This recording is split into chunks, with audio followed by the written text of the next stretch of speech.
চান।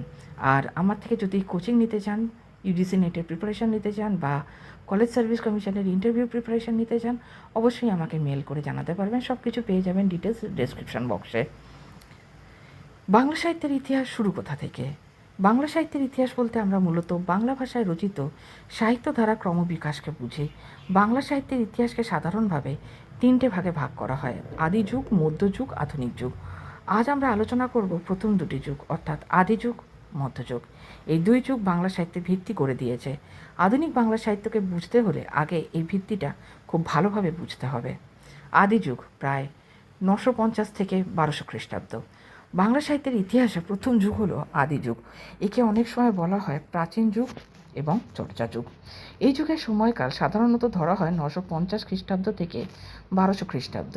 এই যুগের সবচেয়ে গুরুত্বপূর্ণ এবং প্রায় একমাত্র সাহিত্য নিদর্শন হলো চর্যাপদ, অর্থাৎ